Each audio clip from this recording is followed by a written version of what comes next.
write the article that we're going to be showing you, and I'll even introduce you to them a little bit. They're not on today. I should have invited them. That would have been fun. But I really, really wanted, my most exciting part of this was I had never, ever, ever written for anything nationally before. I've done things for the state and things related to POLST, which is the Physician's Order for Life-Sustaining Treatment. So the first half of my presentation is how to do writing. And I was going to do a poll question and find out how many people have ever written for a national peer-reviewed type journal before, because this was totally a new thing for me. So my name is Nancy Joyner. For those of you that don't know me, you take the first initial of my first name and the first three of my last name. I hope you enjoy today's session. That is my password and things I use all the time because that's who I am.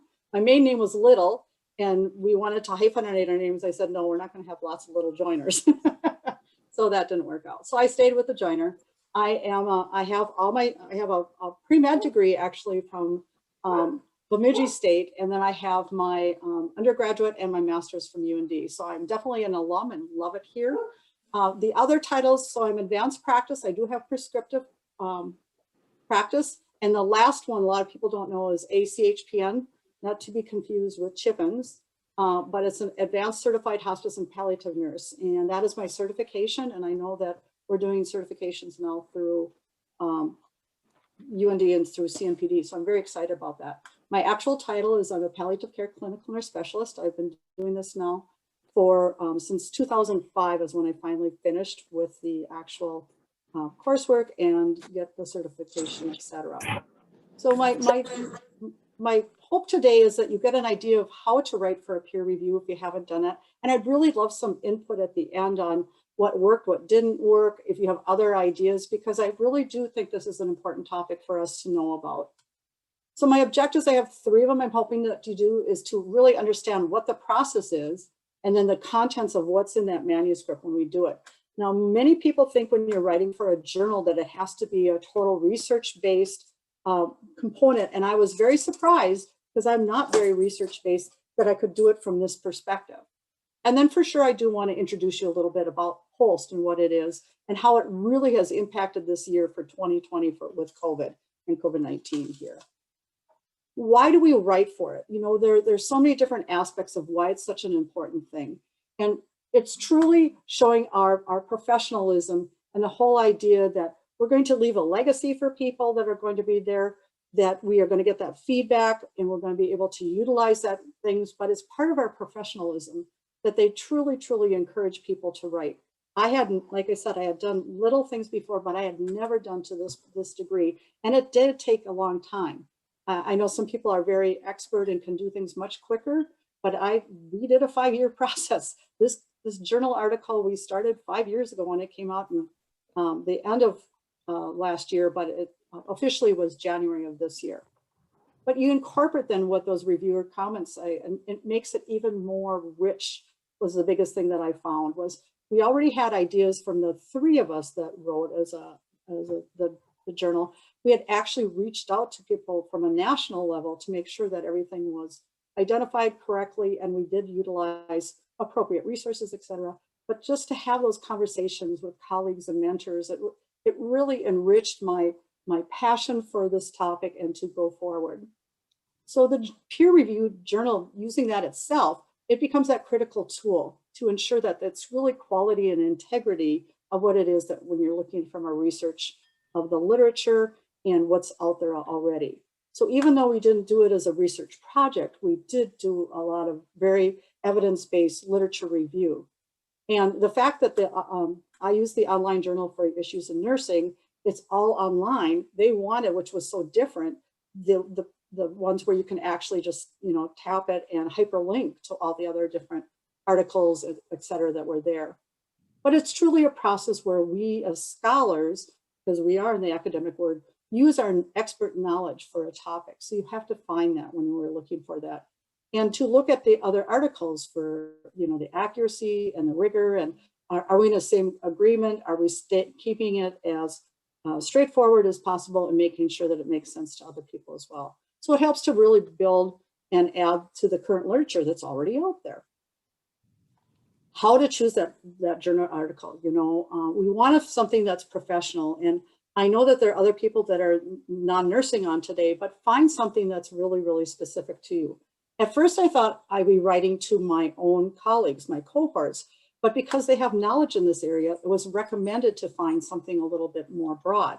And so we ended up with the American Nurses Association Online Journal of Issues in Nursing.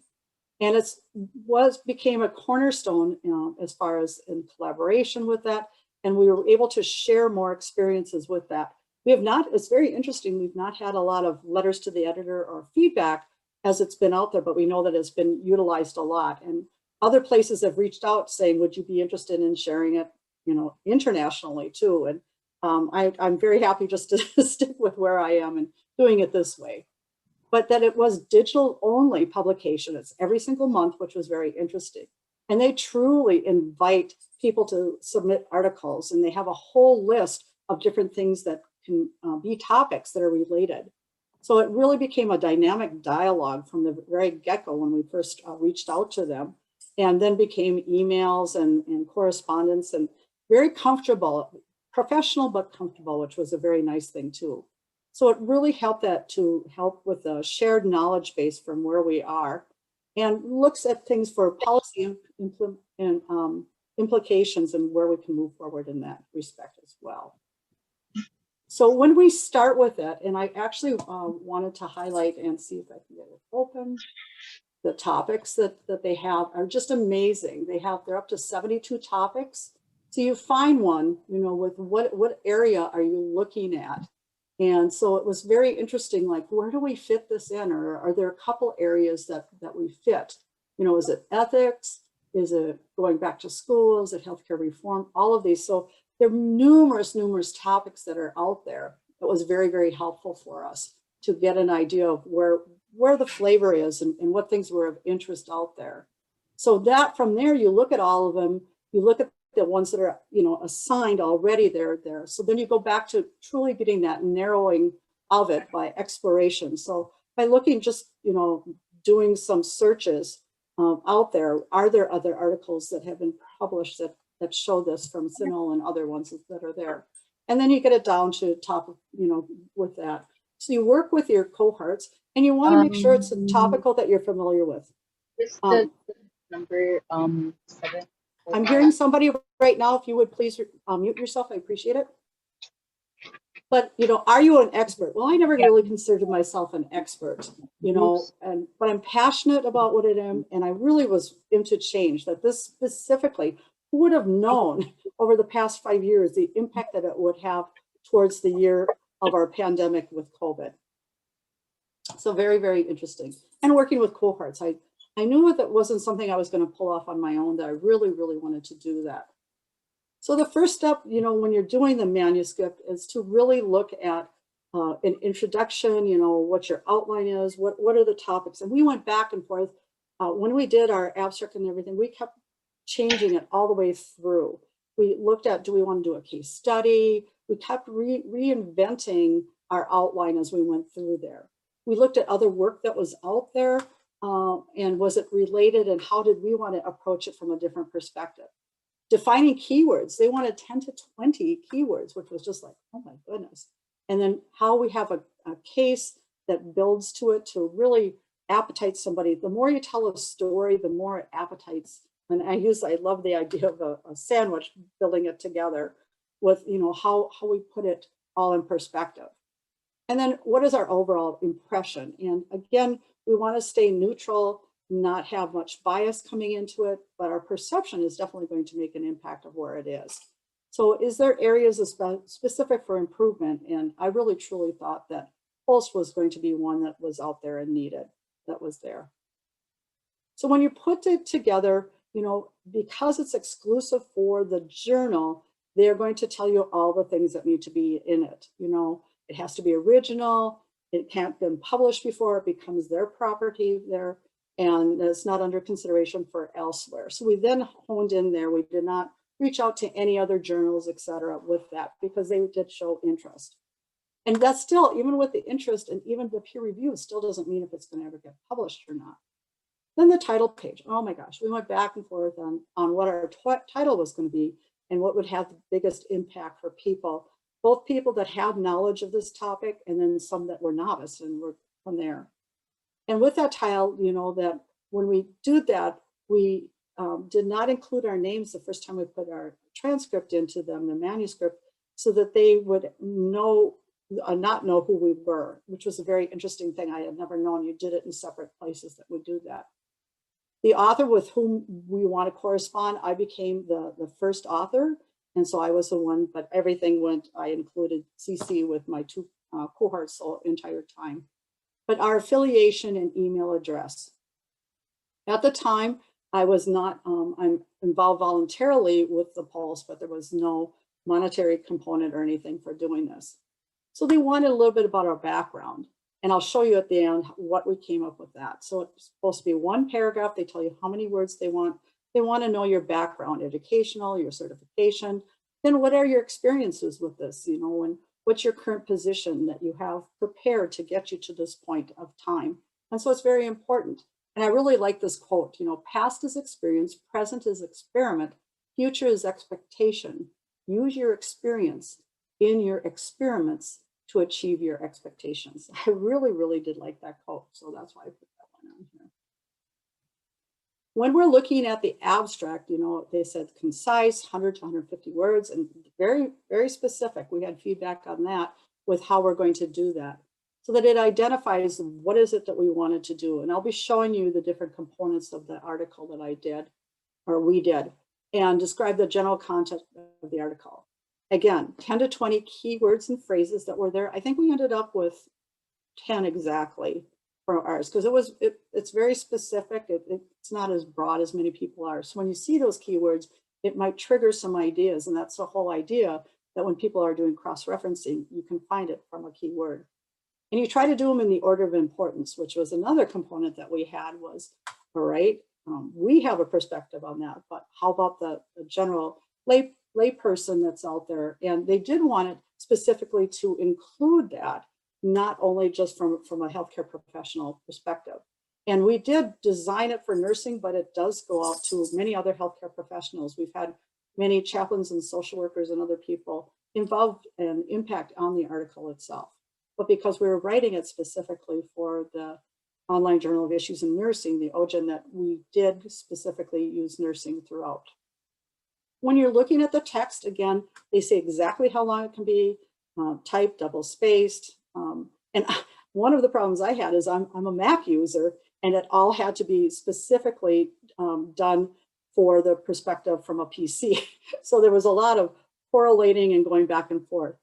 We used the latest APA manual, which was still the older one until this last one came out. So we were still good. We didn't have to learn all the new things at that time. And we did have a lot of help. I have to put in a pitch from here, from Colleen Burke, our writing mentor, and it was wonderful to have that. So that was a great thing to have, with somebody that can help you with that, because we write as nurses, which is a hard thing. You know, we don't always do exactly the same way for paragraphs and writing full sentences and not run-on sentences and all those different things. So when we edit it, then we had to make sure to include the content, the clarity, the spelling, all of those things that are there. And national spellings from all nations are recognized as authentic and accepted. So it's very, very important if we utilized any of the languages that are there. The formatting, always to do that. We had artwork and figures in there. So was it web ready? We had to use either the JPEG or the GIF, and that was where we went for that. We did not have to use human subjects, but I just wanted to bring it up that if you do anything with research, you have to include anything that you have from the IRB perspective. To cite your methods that you employed for protection and participants, that you did have informed consent from them, and the assurance of confidentiality and anonymity. So again, in our article, we did not include this, but I did want to make sure that you did have that. For sure, references, permissions, transfers of copy, and how we also cite our sentences and cite all of our sources that are there. And this one, again, references to online materials was encouraged. So we didn't have to have this, the hands-on manual journals that weren't the only way that we did that. And we used all the APA citation things. There was no minimum or maximum number required, which was also very nice because we had numerous ones that we did and we cross-referenced, et cetera, from there. And that we were to use any copyrighted materials. If we did do that, we had to have permission from those individuals. And I'll show you the one that we did use for this. And then we did have to transfer copyright to them. All authors are asked to sign the OJIN Online Journals of Issues in Nursing transfer of copyright upon submission. So they do have ownership of this at this point in time for this manuscript that we had. When we submitted then the manuscript itself, we did it electronically. And so again, you know, make sure that everything goes right. It had to be, as I said, it had to be no back format. I think they had enough experience, probably with mine and maybe others, that they had to send it back and make sure that we did that. So I had a PC and a Mac and did the switch over that was there from a home perspective. This was all, I did all of this from home. So that the manuscript should be submitted, as I said, as 2 attachments, one containing the cover page and our bio sketches, so our author biographies, but the other was containing the title, the abstract keywords, and manuscript without any identification whatsoever. So that you made sure that you included, you know, that there was no bias at all in case somebody didn't know us, that there was no preferential treatment, and that it would be kept very neutral value with all the input that was going to go through with that. With the peer review process, you don't have any idea. They'll kind of give you a time frame that you may expect to hear from us within a certain period of time. But you know, sometimes if we didn't hear within a certain time, you know, things come up all the time, and they have so many people that they do. So they have at least 3 reviewers for this specific peer review journal. And after it was reviewed and the revisions, the decision about publication will be made. So they come back and forth and back and forth. And I thought, you know, that we had tons and tons of edits and stuff, but they were very little type things. It wasn't big. And they had kept the entire, they did not cut our article whatsoever, which was very, very exciting for us. And we've been told that it may become a landmark article because there isn't a lot of other things out there similar to this. So we will see. We'll see what happens with that. But we're asked to review the copy of the edited online and then to accept the manuscript as their property once we did get to that point for that. You can read just specific letters to the editors. This is another place to start. If you find something that you've really found passionate about and you want to make a comment, this is where you can put exchange of opinions and information related to the issue. And they do strongly encourage that, to do that with the letters on the topics or specific information that are addressed in the articles. So the more relevant, the more prevalent that it's here right now, that's a good time to do it. They limit that to no more than 500 words if you do one of these, and that they're accepted for publication. They may be needed, again, for editing before the publication from that perspective. And so it will get returned to you for doing that. But the authors of those articles then are discussed in this and encouraged. And like I said, we have not had any letters come back to us at this point in time for any feedback. So we're feeling pretty confident that people are feeling good about it. So where are we with the finished product? And I wanted just to take a break right now and find out how, if for those of you that have done this before or those that are novice about it, questions or concerns or thoughts. So I'm going to open it up for just a few minutes for questions or thoughts. And feel free if you want to put it in chat too. I'm going to take half a second here. Hi, Nancy. This is Leah Saga Leiser. Hi, Leah.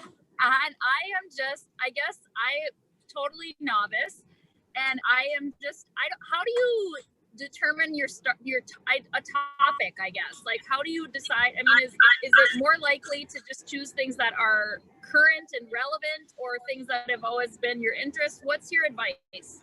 I do things that I'm more passionate about, because if you have to go delving into something that you aren't real familiar with at all, Leah, it might be a little bit more difficult. So that's my own perspective from writing. And like I said, I've had interest in this area.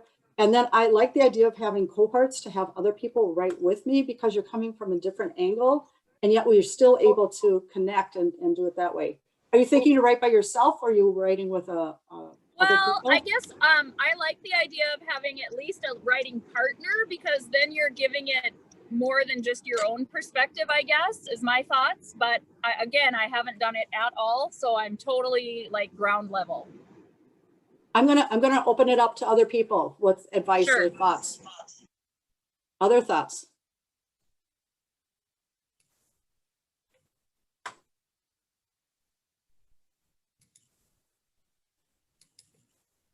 Hi, everybody. Thank you so much, Nancy. I know you're not finished yet, but I really appreciate you kind of being first on the starting line to present this topic. I was really impressed with your visual presentation. Your PowerPoints are really very artistic. What I wanted to say is I do not feel I'm the, end all and be all or the queen of review and writing, but I do have a lot of years of experience. So I would say in my work at UND, I am assigned to help faculty publish. So really, if you have a draft or an idea, or you want to submit an abstract, you want to gather a team together, please start. I mean, it is a learned skill. The more you do it, the better we get at it. When I was in graduate school, initially, I was very modest writing skills. But over the years, you do really kind of find a sense of reward. I know my kids had said to me when I was working on my first publication, "Mom, why do you do this if you don't get paid for it?" But it is part of what we do as an academic, and it is something that I'd like to see the faculty kind of really embrace, to at least try to get a publication with a group once a year, or a presentation once a year. So I'm happy to assist, and Nancy, congratulations on your achievement. It's hopefully the first of many more to come. Thank you. I don't know. It took such a long time. It was a lot of energy, and I don't know. How long did you work on it? About a year? Well, after we finally got it going, I would say about 18 months. Right. It's a five-year process, beginning to end, because we lost authors, we had people, and then, life happens as it does.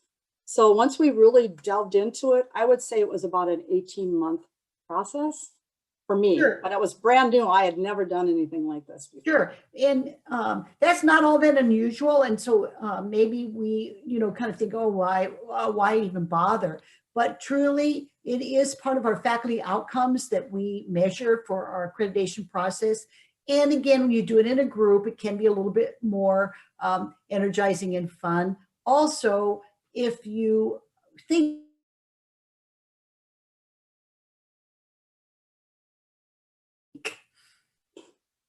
True. So Gail, Leah had asked the question, is it good to do something like you're passionate about, or should you look at what the topics are right now? What's relevant? Where do you recommend for that? Those are great questions.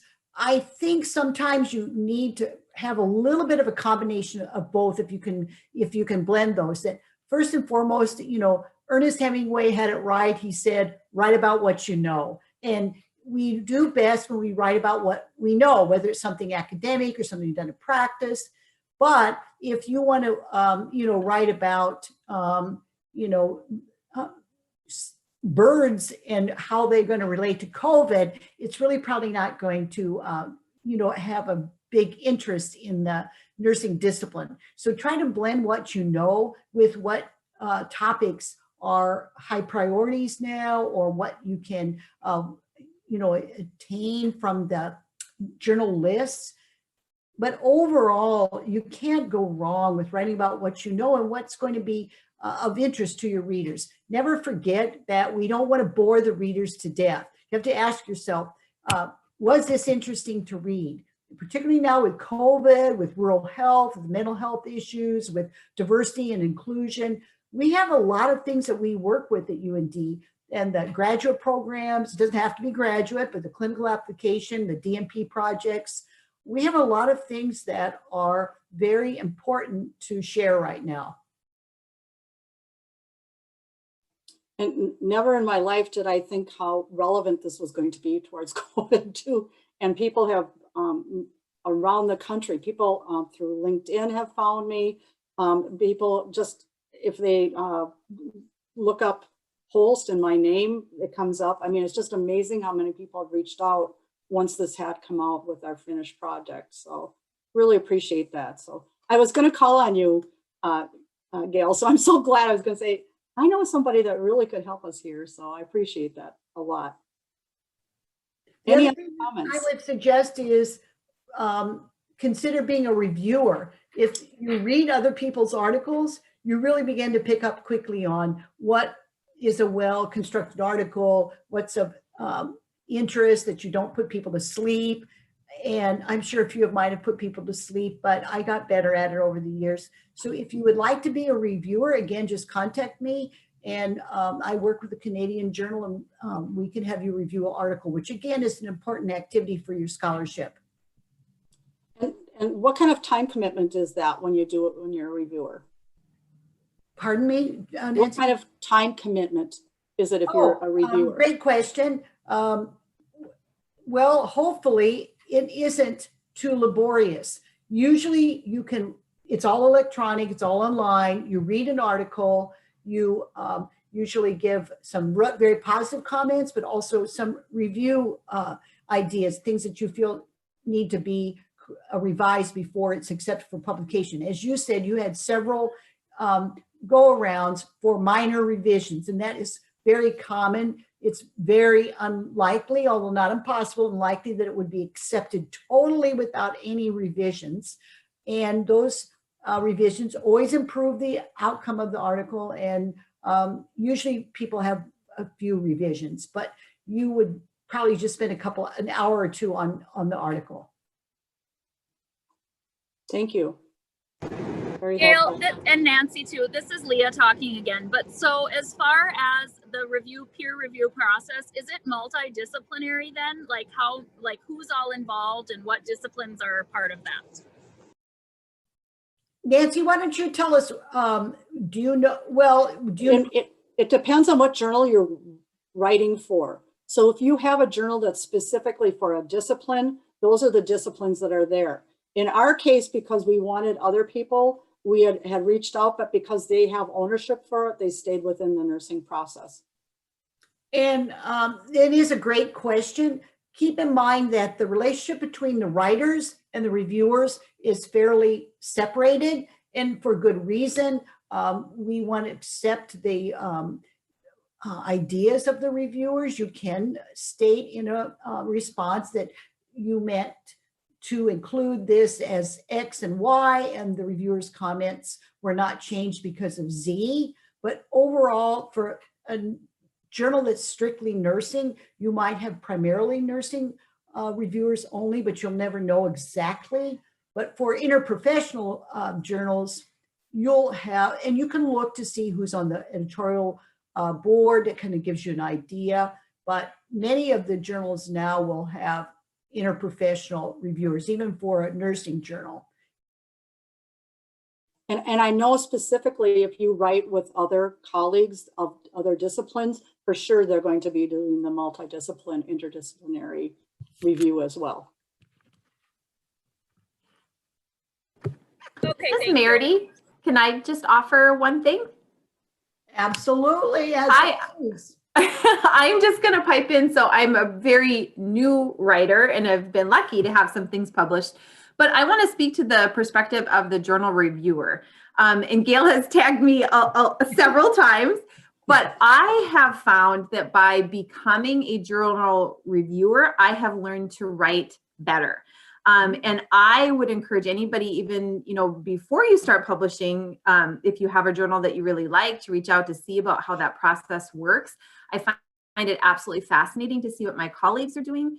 And then I just really gain a lot every time I read an article, because honestly, I lit searched all the time, but to read an article from start to finish from the perspective of a reviewer is very different than when you're doing a quick lit search to find out what's going on for evidence-based kinds of things. So I have actually very much enjoyed that process. And now I've gotten to review for a couple of different journals, and each one is so incredibly different. And then the last thing I would add is that the first articles that I published, I did in a team. And I didn't take on the first author role, which again was a great way to learn how to do this. Meredith, that is just awesome. I'm so glad you did share that. And hindsight, I think I would have done it exactly that way.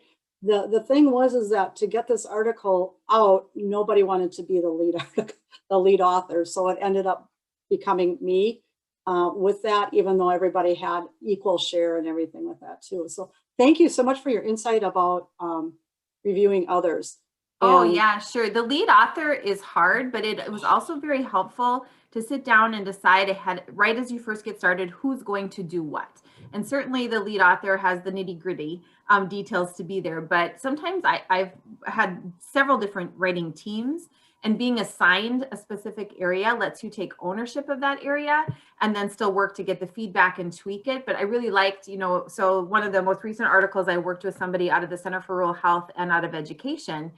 And while I didn't have the education background per se of what they've done, looking at connectivity was the topic, I had the nursing perspective. So my role was to really talk about the nursing pieces that were in there. So that felt very comfortable. So being able to be in a team also lets you find kind of where you're comfortable and you get that little niche, and then you can talk or write, I think, a little bit easier to that piece. This is Gail. I see that Sherry has a couple of questions in the chat, so I'm just going to give a little bit of info, and then Nancy, you share your experiences also. Do the journals list peer reviewers? Often not, because again, your relationship with the peer reviewer is intended to be a respectful, collegial relationship, but it's also really traditionally a very segregated, for lack of a better word, a segregated relationship in that we really don't know who they are.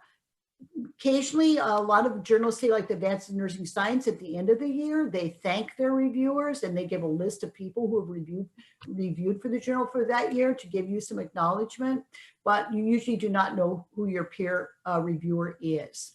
And as far as any types of compensation, again, when my kids said, "Mom, why would you publish? You don't make any money." But publication has been, I think, a very intriguing process because it is something that we have embraced without the extra compensation on our workload. Not that I do definitely feel nurses and other health professionals and professionals need to be compensated for what we know. But publication has really been a process that we do as part of a sharing component and a responsibility of our profession. However, we are really now in a very odd time with proprietary journals. So there are some journals where the author pays the publication company to publish. So that's a very different paradigm. interesting. Sherry, does that answer your question? Yes, thank you. So the reward is all the hard work, right? Basically. Well, again, people can have varying views, and that doesn't hurt my feelings. I've, been at this for a long time, and it was something that we kind of embraced as part of our culture of going to graduate school. And people do deserve to be well compensated, and we're not paid to write full time. We still have teaching, service, student relationships, community relationships, but hopefully we'll get a little bit smarter how we work with the students, and say for the PhD and the DNP projects, et cetera, so that we can kind of blend what we're doing and still get a paper submitted for the work we've done jointly.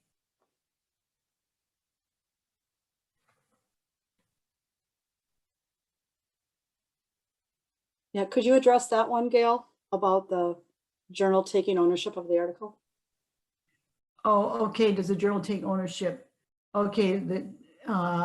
Well, the best I can explain this, and this is an oversimplification, publication is the business. Just the same as if you're the Chicago Tribune or the New York Times. Of course, many of the newspapers have now really suffered with all the online media that people aren't buying a newspaper, but they sustain their business and pay their employees, their investigative journalists, which have been, world renowned by their advertisements. So the journals really take ownership. It's almost as if, that's their product now, because they are the business and they publish it, and they retain the copyright. Overall, for our academic work, it hasn't usually presented that many problems, unless you're like, the famous scientist on the Human Genome Project. And then there are sometimes other there are other business relationships that are made, such as with a patent. But no, once it's published, then it is a property of the company. These are big journal companies like Sage, Elsevier, Jones and Bartlett. It's a big business. Does that make sense? Yes, it certainly does. Thank you. This is great dialogue, and this is what I was hoping, would be the thing. But I did want to share for just a little last period of time, but still have time for questions, my product and what we ended up doing, which was very, very exciting to be able to do. So again, a lot of people don't know I have many hats that I wear. I do pet sitting and I do national speaking and all of this, but I had not ever really done any writing before. And in my palliative passion, and specifically with POLST, this is what we ended up doing. So I'm very excited to be able to share this part with you, with where we are with that. So the title of our article, it took a long time because a lot of people don't know what POLST is. And even since we wrote it, POLST means something different because it doesn't have an acronym anymore. But at the time, we called it the pearls of our POLST, the physician's order for life-sustaining treatment, translating patients' decisions into treatment orders. And what they did in the article, I'm just going to show you very quickly, is that each one of us then were represented and talked about, and I'll show you later with that, so that people could click on any part in the article and get to wherever they were going to be for that. This was our abstract that we did, and I put it all together with that, just to give you a flavor of where we are, because this one sentence I wanted to point out was, yet many nurses may not have received the education needed for having these conversations about advanced care planning. Who would know during the time of COVID, this is when we need it more than ever with this, to be able to honor people's preferences with what they want and how far and how much do they want. So again, this is going to be available for you if you do want the whole thing. These were the main keywords that we came up with at advanced care planning, and that whole, what is that definition, went over and over again with where we are. And then the physician's order for life-sustaining treatment, of course, which is POLST, because it's known for the acronym component of it. Medical treatment orders was another big thing, because it becomes an informed medical decision, just like you would sign in for an informed consent for surgery, etc. Then resuscitation became a big one, with the DNR and talking about code levels, etc. there. The idea of allowing natural death versus the other types of death that are there. And then advanced directives, because it's more than just the paper, it's the conversation. It's the most critical part of what it is with that. This is truly the definition of advanced care planning, because most people think right away it means that healthcare directive or advanced directive. But advanced care planning is a process which supports adults, any age or health status, as a reflect and record personal values, life goals, and preferences regarding future healthcare and treatment. And we often get that mixed up when people are looking forward to, what do they want to do? So we need to focus in on what matters most today and then for the future as well with that.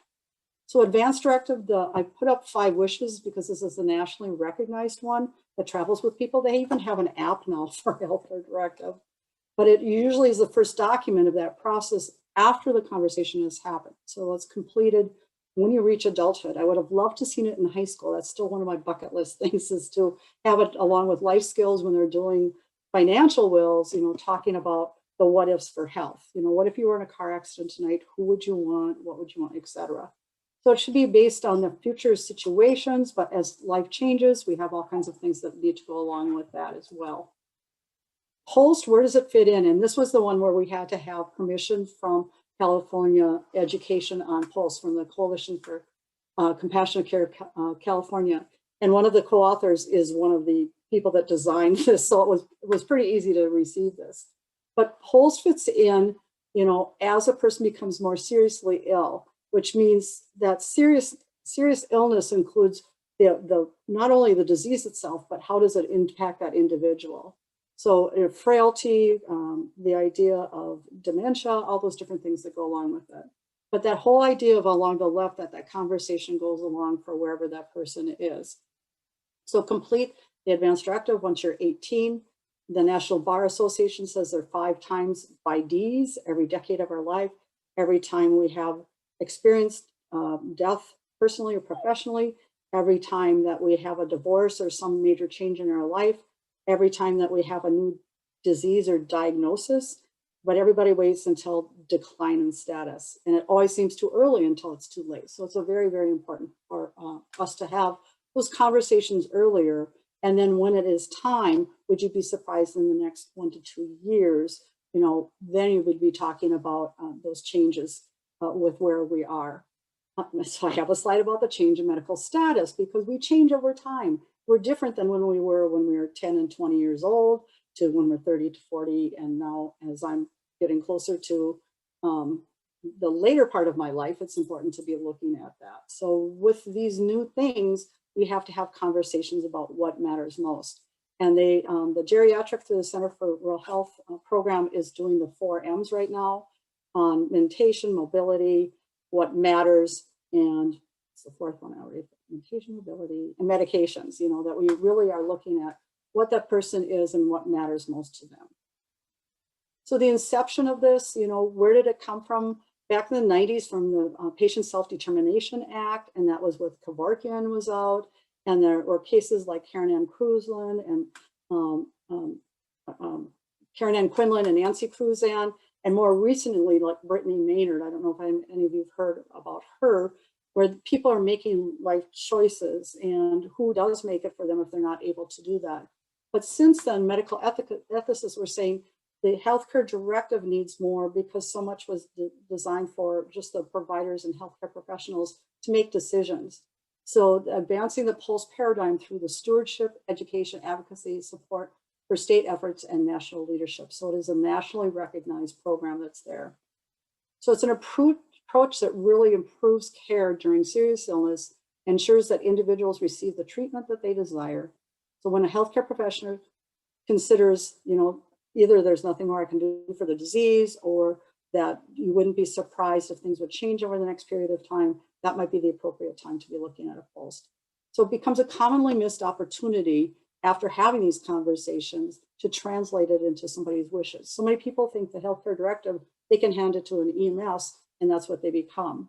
So we defined a whole bunch of things, from attempting CPR because we can't guarantee it, to capacity for decision-making, comfort measures, decisions. They allow natural death, you know, because DNR sounds pretty negative, but that was what we used in our terminology back then. Or the idea of what are full treatments, the limited treatments, medical frailty, what is the national form and paradigm compared to the forms that are state by state specific. And then our program designation for, like we have one in North Dakota, South Dakota has one. So we have different designated areas. And then what is the surrogate? That is recognized for that healthcare agent, the person that's going to speak for you if you're not able to speak for yourself. We wanted to really get into the distinction between not just the order part of out of hospital for DNR, you know, that it becomes much more than that, because we have to have it more in flavor of what happens from that perspective. And so what we did was we compared them side by side, you know, who was it addressed from, you know, when you're looking at a healthcare directive, you know, what time frame do we look at, the purpose of these documents, you know, when does it go into effect, because they're not exactly the same. The healthcare directive goes into effect when you're not able to speak for yourself. A POLST goes into effect when it becomes signed by a physician. It's not for future use, it's used for today, but like any other medical order, it would change with future needs and future changes that are there. where it's completed. Most of the time a healthcare directive, is often done with the attorney when they are doing their living wills, but it's important that we can do it in any setting. I've done it bedside, I've done it at a kitchen table, I've done it in so many different perspectives along the time. Who completes it, with an individual, can be done with the order.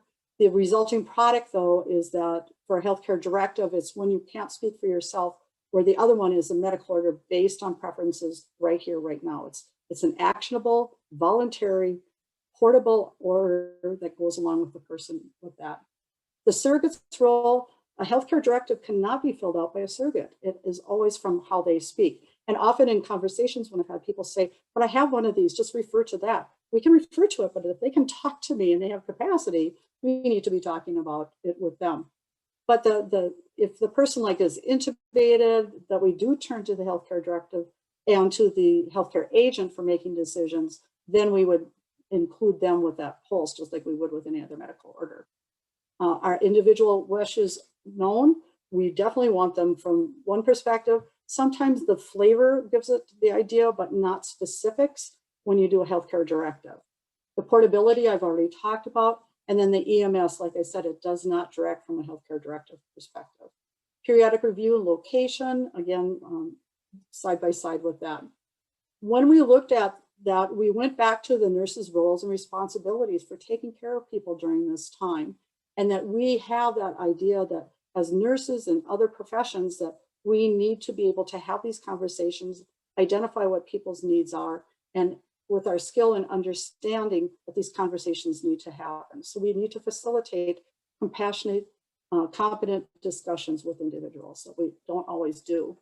As a role as an advanced practice nurse, which is my role, that we can actually sign these, that we are accountable for medical orders, including the form. So if it hasn't been indicated prior, this might be the time that we get involved. So we do recommend that all these people authorized to initiate and sign these POLST, that we do have these conversations earlier than later. Our pearls, we had specific ones that we know that earlier discussions with individuals are such an important part of this. It helps to transition it earlier than later. The problem is in our country, we're such a death-defying society, these are not things that we're really comfortable with. So the recognition that if a person is appropriate, it becomes the elephant in the room. Nobody wants to talk about it. So finding out, breaking the icebreakers, like what matters most and what are you thinking about, or how are things going today, just like you would with other conversations with families, so that the consistency of that POLST process will continue, resulting in the outcomes. So maybe they're not ready for the POLST, or they don't want to have that. So we have things like what's called a serious illness conversation guide, the setting the stage, having those conversations, making that person comfortable for future. The earlier you talk about it, as hard as it is, the easier sometimes it does become. It's always a voluntary completion of the form. It represents that individual's treatments of care during medical emergencies, because by default, our standard of care is do everything. Not everybody wants everything done at any given time. So it's important for us to really get a flavor for how far and how much. Things can change over time with that. The signature of the POLST order is valid after the individual treatment wishes have been verified. So it's not like a stack of orders where you just sign off. This is life and death. So people can have conversations, and it's up to all of us. We actually can start to help fill out the POLST, but we don't put it into a medical order unless we have it within our scope of practice to be able to do that. So the availability of the POLST orders then, for emergency as well, we want them available, and it is throughout our whole state of North Dakota, as well as Minnesota, South Dakota, as what they call the MOST form there, Montana. So, I'm trying to do all of our border states. So it is recognized in all 50 states now, that it does transfer with an individual when transitioning from one care setting to another. So the original always stays with them. A copy is always valid, just like you can with other medical orders where you can copy it as well. There are some pitfalls, though, that we know that people may feel pressured. It was so interesting when the Affordable Care Act came out in 2010, and having those conversations changed so much. People were feeling that they were on death panels and other things that happened. And so even though we want to respond and, have them, with the whole idea of, we went back too far. We go back, we're almost done. But the whole idea that, you know, that we have those conversations available to people, not everybody's comfortable to do it. And so it's very important to be able to do from that perspective. People will have unnecessary and unwanted transfers to the emergency rooms. And so there's some things that we do that might be not beneficial, not wanted, and we don't always have those conversations about it.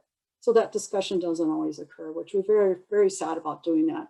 And people may be confused when the form has been modified, and we recommend just starting a new form because you have the crossouts and dates and circles, etc.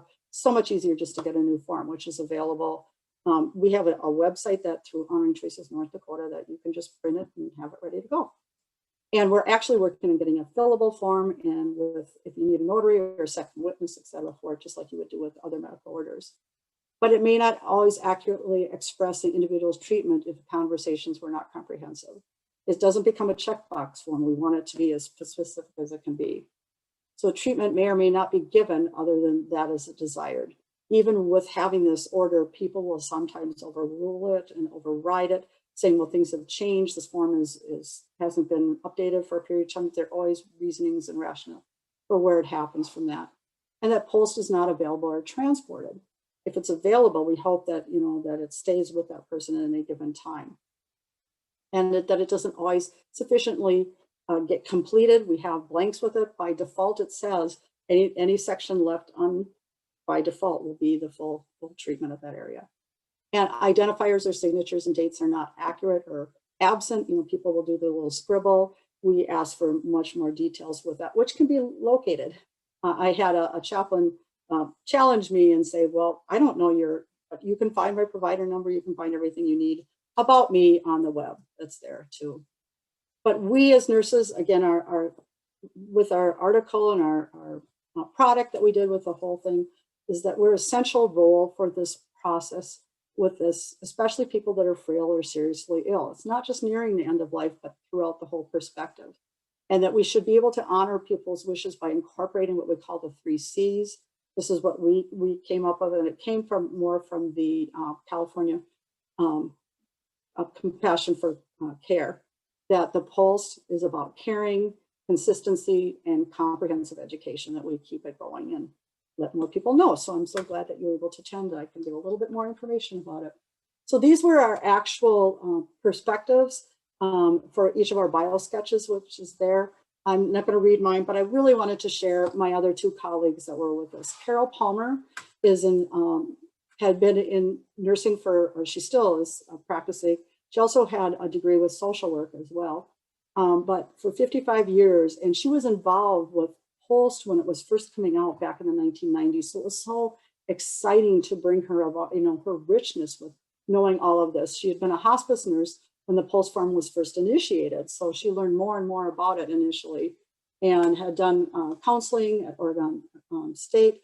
And she lives out in Bend, Oregon. If any of you know that area, she's on the inner side. She's not on the other side from there, but I got to know her when I had been doing presentations around the country, and she came to attend one because she wanted to meet up with me back in, I think it was 2012. But we met in California, and she came to my presentation. Oh no, she came to my Oregon one on the other side. She came to another California one when we got to know Joanne. And Joanne is also an advanced practice nurse. She has worked out in Sacramento area, and she is one of the co-founders for the National Education About POLST, which, you know, was just a highlight. I actually went out for more training and was under her leadership along with a couple other people that were there. And so to have these 2 fantastic individuals from across the country, you know, 2-hour time change, etc., come together with me to present this article was amazing. And we got other people involved. We had a physician from New York giving us input. We had National POLST also involved with it. We had people from California and other places. It was a fascinating journey with that. I wanted, this is the guidelines that are there. Here's our actual article. I wanted to take 1 second just to show you our article. Bear with me, and then leave it up for a few minutes for questions. So I'm just going to show you Joyner and POLST. And it comes up immediately, which just absolutely shocked me. This is our entire article then. And it came out as of the 1st of this year, which is very exciting. Our abstract is there. And again, you can click on any word and it will go to all of these things. It shows you how to do the citation, the DOI is there, the keywords are there. But look at the length of our article. And they kept every word. I mean, they did not cut one part of this entire article, which is amazing. But I also wanted to show you that we did add, references. We have numerous references. And even as we were finishing our article, more came out that we wanted to include with that. So that was what we did. And very exciting. I'm humble about it, but I'm also proud of myself because I've never, ever done anything like this before in my life, ever. So questions, thoughts?